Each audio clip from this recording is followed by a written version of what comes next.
So we're gonna make 3 different versions of an avocado toast. I'm gonna start by making the avocado base, just a few ingredients, some avocados, some scallions, lime juice, cilantro, and then we can pump up the flavor and the creativity with lots of different combinations of ingredients. First of all, let's make the avocado base. A little squeeze of lime. So I'm gonna add some green onions to this.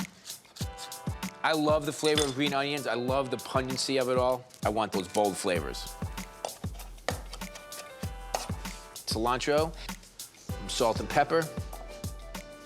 If you notice, I'm just going to kind of mix it once or crush it one time because we want that nice chunky texture. That's just my preference. I was the kid that when you were picking the peanut butter, I was always crunchy, always. So that's good. Let's make some toast. All right, we're gonna start making our egg salad for our first avocado toast. I have some hard-boiled eggs here. I'm gonna grate the eggs. You can actually chop them if you want, but if you just use the cheese grater, it goes really quickly, and I actually like the texture of it that way.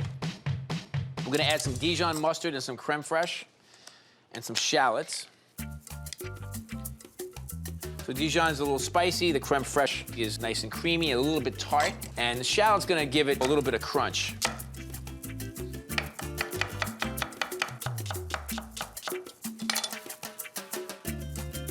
A little salt and pepper. A little bit of fresh dill. It's got such great flavor. It's one of the things I like about like Eastern European food and Greek food. Just gonna mix this up. I'm gonna use the pumpernickel for this, which has a little molasses in there. Just lightly brush the olive oil on top. I'm gonna broil our pumpernickel. Now you can toast your bread in lots of different ways. I'm actually using my broiler. You can grill your bread outside on a grill or in a grill pan, or you can actually just put it in a toaster. Okay. I'm gonna put the rest of the toast in the broiler as we make our first avocado toast. Okay, we can start the avocado toast parade. And what I like to do is just put a very thin layer of avocado. Think of it almost like butter. Then I'm gonna take a little bit of radicchio. You'll see it in lots of Italian and Mediterranean cuisine. This is gonna give it a little bit of that peppery flavor. Then we take some of our egg salad.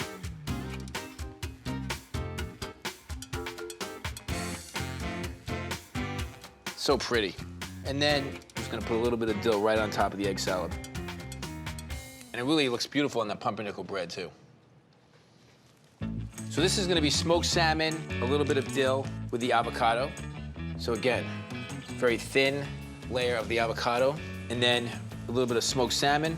So you have like thin slices of smoked salmon, and you just kind of let it drop into the avocado.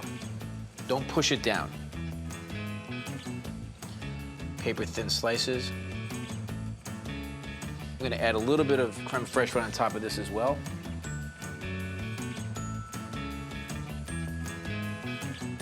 Avocado, smoked salmon, and dill. And we have one more to do. Who knew avocado toast could be so much fun, right? We're just gonna take some Fresno chili. Looks like a red jalapeno. Just drop some chilies right on top. A little bit of lime zest. And then a little bit of extra cilantro.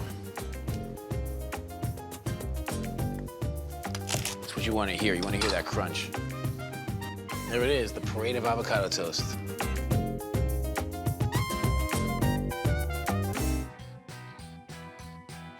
We had that baked ham last night, so why not utilize some of our beautiful ham here?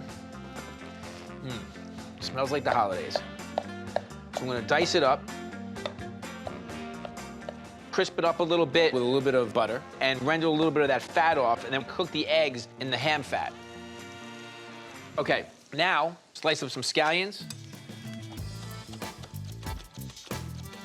I'm gonna save a little bit of these eggs for the egg wash later. Okay, so now I'm gonna take my ham out.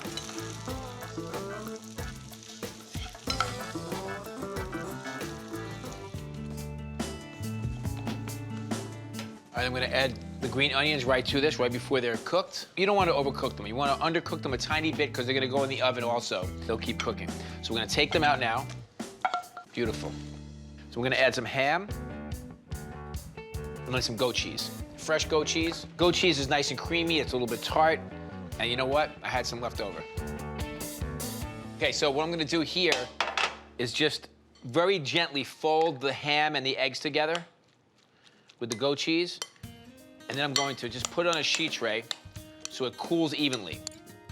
I actually have the empanada wrappers in my freezer all the time, so the dough's already made for me. You can use pre-made pie dough. I mean, basically, this is sort of like a pie dough. It's just not as rich as, say, like puff pastry, or even like a pie crust, like a French pie crust. We're just gonna make these a little bit bigger than they are. This gives you a little bit more room to work. I rolled out the empanada shells. I'm gonna fill them with the egg, ham, and goat cheese mixture. But first, I'm gonna take a little bit of the egg wash, which is just, you know, whisked eggs with a little bit of water.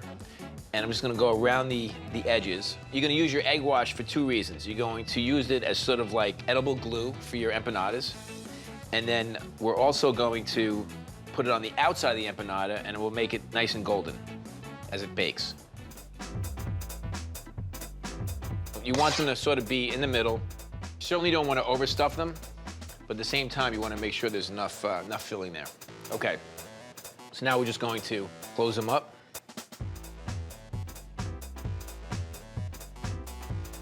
All right, then what I like to do is take a fork, and this helps to close them even more. And you know, the pastry is just as important as the filling. So you want it to be nice and crusty, golden brown. I'm gonna take a little more egg wash. Just very lightly brush the egg wash on top of the empanada. This is gonna make them nice and golden. So I'm just gonna make a slit, a couple of slits in the top of the empanadas just to kind of let the steam out, because otherwise you'll sort of steam the pastry, and we want the pastry to get crisp. All right, so we're gonna bake these 425-degree oven, so pretty hot, and they should take about 10 minutes. I'm gonna make a piquillo pepper sauce to go along with that. Don't stress out if you don't know what a piquillo pepper is. It's actually a red pepper that's been peeled and seeded and packed in some olive oil from Spain. Now, they're just like roasted red peppers. They have a little bit of a bite to them, so if you can't find piquillos, you can certainly use roasted red peppers for the sauce as well. So we're gonna start with a little bit of onions and garlic, and I'm gonna take my piquillos. And the great thing about piquillos, now you can find these in lots of places, is that they're roasted, they're peeled, they're seeded for you already, and you just take them out of the can, and you can start to use them. They're fantastic. Add just a splash of olive oil in there. We're gonna saute our piquillos. We're gonna put these in the blender with a little bit of red wine vinegar as well. Think about it, this is gonna be the sauce for the empanadas. A little bit of red wine vinegar. I like to put just a splash of honey in here just to kind of chill out the vinegar and the pepper a little bit. This sauce is gonna be beautiful, but it's also gonna taste good.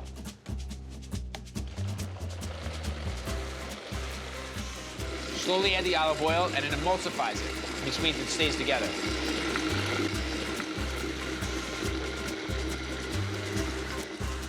Just a splash of creme fraiche, just gives it a little creaminess.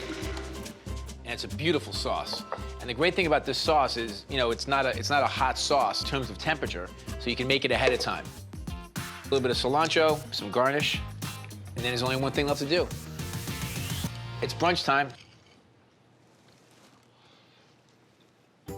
Look at that. You get the ham, the egg, the goat cheese kind of running through there. And, you know, the pastry is really light and flaky. It just adds one more sort of texture to your experience here. And the sauce just kind of wakes up the whole thing. A tortilla omelet burrito with pulled chicken and some salsa verde. Salsa verde, translation, green sauce. Tomatillos in the gooseberry family. They look like green tomatoes. In fact, they're not, but you can utilize them that way. All right, just quarter the tomatillos. And this is a sauce that you should just know how to make. You can make a fantastic green salsa that you can serve with like chips, for instance. And I start by making this sauce just like this. So this is a good recipe for you to have, period. If you want to get this recipe, just go to foodnetwork.com/brunch, and whatever we're cooking today, it will be there. We have some jalapenos and some red onion. We're just gonna chop these up coarsely. And then a couple of cloves of garlic. We're gonna put all this on a sheet pan with a little bit of canola oil, and we're just gonna let them roast. And then when everything gets nice and soft, we can actually blend it all together and put some cilantro in there. We'll season it up, and we'll have a beautiful salsa verde. A little bit of canola oil, season it up. Let's get in the oven. 375, 400 degrees. Probably will take about 20, 25 minutes maximum.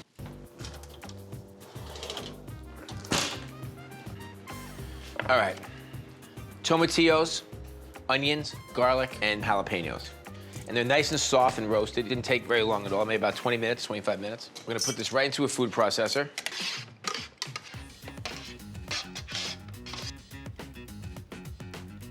Gonna put a little bit of honey in here.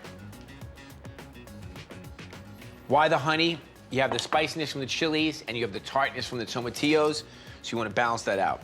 We're gonna put a little bit of acidity with this fresh lime juice.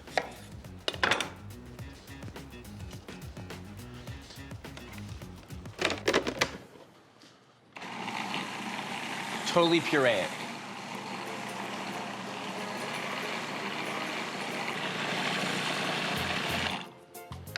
Okay. It's really pale. It's actually not a very pretty color. And we want to make this green. Now, the way to do that is obviously put something green into it to really kind of bring it out. And something fresh. So cilantro works really nicely. Now, the thing about it is that this is still warm, and we're gonna actually heat this up with the chicken. This is chicken that it's like store-bought rotisserie chicken. And we're just gonna cook the chicken in the sauce first. And at the very end, we'll add a bunch of fresh herbs so it really kind of pumps with the green. If you put it in when it's warm, it's just gonna turn gray anyway. So we're gonna take a little canola oil. I want my chicken to be pulled, but I want it to be in big pieces. It kind of drives me crazy when it's so shredded that it has no texture. You find that with pork a lot. Texture is so important. A little salt and pepper. We can pour our sauce over this.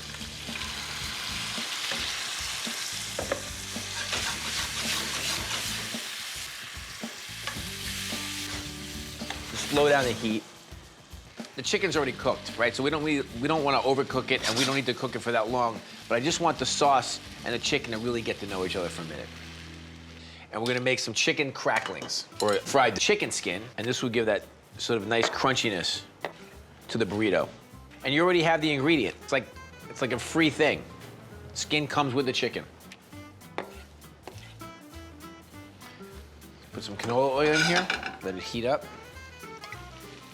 While we're waiting for the oil to heat up, let's crack some eggs. So I said before, we were making a tortilla omelet burrito. So basically, what we're gonna do is crack some eggs. So we're just gonna whisk this up. A little bit of hot sauce. This, of course, is optional. And we're just gonna pour this right into the... And this way, when we're ready to go, we'll just take one of our tortillas and dredge it into the egg on both sides and then cook it right in the pan. All right, I think our chicken skin is ready. There we go. And you just want to crisp up the skin. Chicken cracklings. Anything crispy and crackling is all good for me. All right, so they really take like 20 seconds. I'm gonna let them drain on a paper towel, and we'll just keep cooking more of these. First thing I'm gonna do is finish up our chicken by adding a bunch of fresh cilantro to it. And this is actually gonna freshen up the color for sure, but also the flavor. Little squeeze of fresh lime. So now, let's make our tortillas. So we have our eggs with a little bit of hot sauce and some salt and pepper. Dip it into the egg, see what happens. Flip it over. A little crusty on the outside. Puffing up a little bit. Gonna start by putting a little chicken in here. I love rotisserie chicken because you just take it home and then you can bake a chicken dish in a split. Some little cheese. We have some Monterey Jack and some white cheddar. They both melt very well. The cheddar's gonna have a little bit more of a bite to it. Squeeze a lime. And don't forget our chicken cracklings. This is gonna give the burrito a little bit of crunch on the inside. And a little bit of crunch is always a good thing. Fold on both sides. Fold over the filling.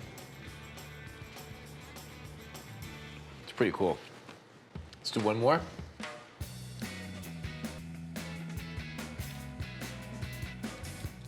Fold it up. A couple of limes to go on the plate. A little fresh cilantro. Maybe a little creme fraiche on top. Give it a taste. The egg on the tortilla is a really cool idea. I mean, I love the flavor of eggs on basically anything, so especially for brunch. The chicken with the salsa verde and those cracklings, that makes all the difference, because otherwise it's all one texture. I'm gonna make bourbon and honey glazed bacon to go along with our pancakes. I actually like to cook bacon in the oven as opposed to in a pan. It is much messier when you're cooking bacon on top of the stove because the fat, it splatters all over the place. That's number one. Number two, when you cook the bacon in the oven on a sheet pan, it cooks incredibly evenly. And also, you can have your stove clear so you can do other things. That's basically the idea. And so we're gonna just take some thick cut bacon and put it in the oven about 400 degrees. And also, I like to put some parchment paper down on the sheet pan because it just makes it a lot easier to clean. We're gonna let it cook about halfway, let some of the fat render, and then we're gonna start to glaze it with our bourbon and honey glaze. I'm a huge bourbon drinker. I love bourbon. I love the flavors of bourbon. I love what bourbon stands for. It's such a great American spirit. So a couple of ounces of bourbon, and then some honey. And bourbon already has sort of a honey, caramel-like flavor, you know, undertones to it, of course. A lot of times I put honey in dishes, not so you actually taste the honey or make it sweet, but kind of counterbalance all the ingredients in there. Now, I spent a lot of time in Kentucky, so I go to a lot of bourbon distilleries. They have something called the Bourbon Trail near Lexington, Kentucky, near the horse country. You know, you can just kind of visit all kinds of different distilleries and taste lots of bourbon. I would say get a driver that day, for sure. We're gonna let it reduce down. It's gonna get a little bit thick. The alcohol from the bourbon will cook off, but you'll still have that wonderful flavor from the bourbon itself. My bourbon honey glaze looks great. And then I'm just gonna take a brush, and I just want some of the fat to render because sometimes I'm concerned if I put too much liquid on top of the bacon, it will never get crisp. But now that some of the fat has begun to render, I'm gonna put this bourbon, it smells so good. The bourbon and honey glaze is gonna start to caramelize the bacon and give it a really beautiful glaze on the outside. Putting glazes on bacon have become very popular. Now, bacon has always been popular, but I feel like in the last 10 years, I mean, they're putting bacon on ice cream. You name it, bacon is paired with it. But I love the idea of making glazes for bacon. And you need some kind of sugar, like a brown sugar glaze, or honey, or maple, or molasses, something along those lines. But it's still bacon, and that smokiness rings through. So the bacon is gonna take 10 minutes or so. I actually do like a spicy mango glaze on bacon at Bar American.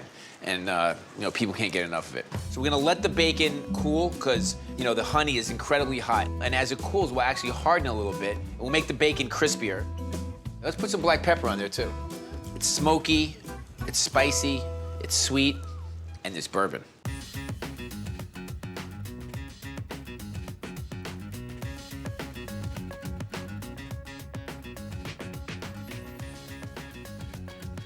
We're gonna make French toast, but we're gonna make a savory French toast with mustard greens and some bacon. Bacon is good for brunch. I know you already knew that, but I'm just gonna let you know it again. It smells good in here already. That smokiness is incredible. Now, what we're gonna do is actually let the bacon cook, and we'll keep the bacon fat, and we'll cook some other things in the bacon fat. So we're gonna let that go. While the bacon is cooking, we're gonna put together sort of like our condiment. This is actually gonna be creme fraiche, Dijon mustard, and a little bit of hot sauce. Well, you get a little creaminess there, a little bit of spiciness, two kinds of spiciness, from the mustard and from the hot sauce. And this is gonna be our condiment for our French toast. All right, so now we're gonna make the custard that we're gonna actually soak the bread in. So it's gonna be 3 eggs and an egg yolk.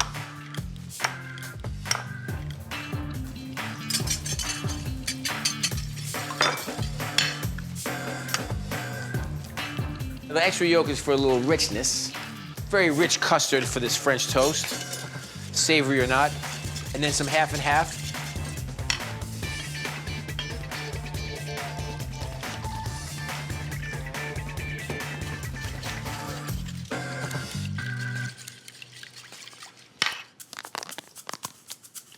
Some grated Parmesan Reggiano, good quality cheese. And this is gonna give a little saltiness to the French toast, but also it's gonna actually help to make the bread golden brown when we're actually cooking it in the pan. flip our bacon. Nice and crispy. I think bacon just always has to be crispy.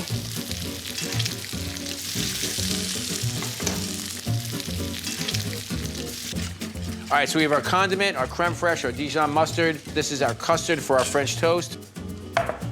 And we're gonna get our bacon out of the pan. We're gonna keep that beautiful bacon fat. Let's get a red onion going. And we're gonna cook the red onions with some mustard greens. Mustard greens, that's what they taste like. They taste like mustard. They do have that sort of mustardy flavor. They're a little bit hearty. And, you know, I think of them as really good with things that are smoky, like bacon, for instance, and things that are rich, like some eggs.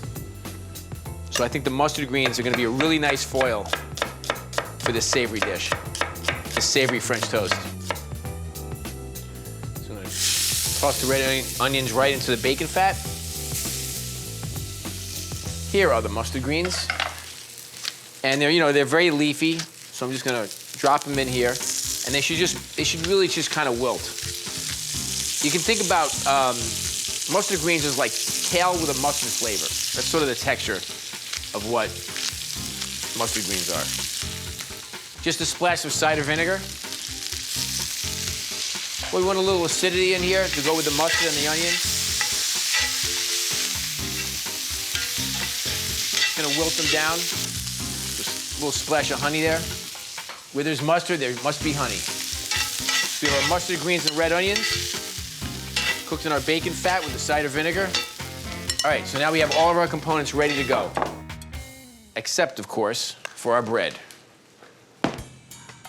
So I have a pain de mie, which is basically a fancy French phrase for good quality white bread. We're gonna start by smearing a little bit of Dijon mustard and creme fraiche and the hot sauce mixture to give the bread a little bit of moisture and also flavor, for sure. And then a couple of pieces of cheese, some Gruyere cheese. It's a Swiss cheese. And I like putting it on both sides so that it melts on both sides, and then as it melts, it kind of holds all the other ingredients in the middle together. And then some crispy bacon, and you can let the bacon sort of fall out the end a little bit. Nobody will be complaining about that. Then we have our mustard greens with our red onions and a little bit of cider vinegar. And if you notice, I'm actually going all the way to the edges, so it's not just in the middle. And we're gonna close this bad boy up. Let's press it down a little bit, and then we're gonna soak it for about 30 seconds on each side so that the custard actually goes, you know, through the bread itself. All right, so we're gonna turn this over and let the other side soak. And don't forget, we also have the Parmesan cheese running through the custard, so the cheese, while it cooks, will get a little bit gratined, it will brown a little bit on the outside. That's what we want. So we're gonna take a little canola oil and just a little bit of butter. I'm gonna put our sandwich, our French toast, right in there. So, you know, here's the key. You want the custard to cook inside the bread, and at the same time, you want all the other ingredients to kind of warm through. They're all cooked already, but we just need the cheese to melt a little bit. I can actually smell it. Can you smell the Parmesan cheese there? I know you can. You can smell the Parmesan cheese. It's starting to get nice and crusty on the bottom side there. You're gonna be very happy with this. Let's say we go out to brunch. There's 4 people at the table. You know, I like to order usually maybe like a savory egg dish for my main course, but I always want something sweet on the table. And I always say, like, the table's hungry too, so let's feed the table. So I'll order some sort of waffle or pancake or French toast dish usually, and we just put it in the middle of the table, and everybody gets a fork and gets a little bit of that sweetness. And I think that's a good way to go. Gonna flip this over. Beautiful. Gorgeous. Making the savory French toast, you have to pay attention to every single component if you want to make it great.